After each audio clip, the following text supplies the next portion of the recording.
ایک دن اکبر بادشاہ اور اس کا وزیر شکار پر گئے۔ بادشاہ کی تھوڑی سی بے احتیاطی سے اس کی انگلی کے اوپر کا ذرا سا حصہ کٹ گیا۔ بادشاہ نے سوچا کہ میں بھی کتنا بے وقوف ہوں، اپنی انگلی کاٹ لی۔ وزیر چاہتا تھا کہ بادشاہ کے ساتھ ہمدردی کرے اور تسلی دے، لیکن اسے معلوم تھا کہ بادشاہ کی اپنی غلطی تھی اور زخم بھی اتنا گہرا نہ تھا۔ اس نے صرف یہ کہا کہ جو ہوتا ہے اس میں کچھ نہ کچھ بہتری ہوتی ہے۔ بادشاہ چونکہ ہمدردی کی امید تھی، اسے یہ جملہ سن کر اسے بہت ناگوار گزرا۔ اگلے دن وزیر کی غیر موجودگی میں بادشاہ نے دربار میں اس کا ذکر کیا۔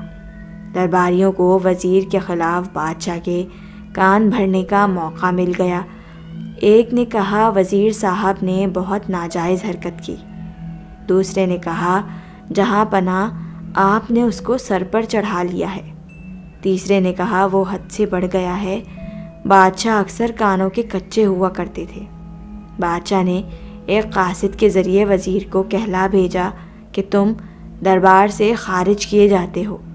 وزیر نے ایک کاغذ پر لکھ کر بھیجا جو ہوتا ہے اس میں کچھ نہ کچھ بہتری ہوتی ہے۔ بادشاہ نے ناراض ہو کر وزیر کو اس کے عہدے سے برطرف کر دیا، لیکن وہ دربار میں اس کی کمی محسوس کرتا تھا۔ وزیر بھی اس کی محبت کا اتنا عادی تھا کہ وقت گزارنا مشکل ہو رہا تھا۔ ایک دن بادشاہ شکار پر گیا ہوا تھا، راستہ بھول کر کسی اور طرف نکل گیا اور تنہا رہ گیا۔ ایک جنگلی قوم کے کچھ لوگوں نے اس کو گھیر لیا اور پکڑ کر اپنی دیوی پر قربان کرنے کے لیے لے گئے۔ قربانی سے پہلے نہانا ضروری تھا۔ جب بادشاہ کو نہلایا جا رہا تھا تو لوگوں نے دیکھا کہ اس کی انگلی کٹی ہوئی ہے۔ اس کا مطلب ہوا جسم مکمل نہیں تھا، چنانچہ اس کو آزاد کر دیا گیا۔ جب بادشاہ محل میں واپس آیا تو وزیر کا کہا یاد آیا کہ جو ہوتا ہے اس میں بہتری ہوتی ہے۔ وہ وزیر کے گھر گئے اور اپنا واقعہ کہہ سنایا۔ میرے سلسلے میں تو یہ کہاوت درست ثابت ہوئی، مگر یہ بات بتاؤ کہ تمہارے لیے یہ بات کس طرح سچ ثابت ہوئی؟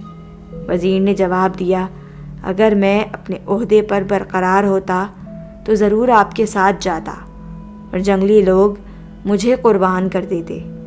میں سمجھتا ہوں جو ہوتا ہے وہی بہتر ہوتا ہے۔ بادشاہ مسکرا کر وزیر کی ذہانت کا مزید قائل ہو گیا۔ اس کے بعد وزیر اگلے دن سے حسب معمول دربار جانے لگا۔